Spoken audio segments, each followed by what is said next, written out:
मोमिनो, शैतान के कदमों पर न चलना, और जो शख्स शैतान के कदमों पर चलेगा तो शैतान तो बेहयाई की बातें और बुरे काम ही बताएगा।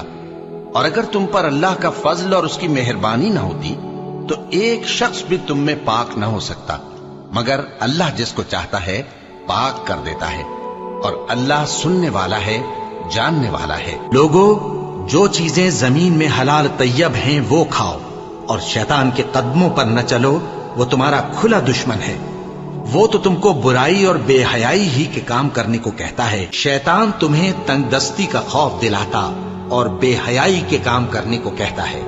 और अल्लाह तुमसे अपनी बख्शिश और रहमत का वादा करता है, और अल्लाह कुशाइश वाला है, सब कुछ जानने वाला है। और वो कि जब कोई खुला गुनाह या अपने हक में कोई और बुराई कर बैठते हैं तो अल्लाह को याद करते और अपने गुनाहों की बख्शिश मांगते हैं, और अल्लाह के सिवा गुनाह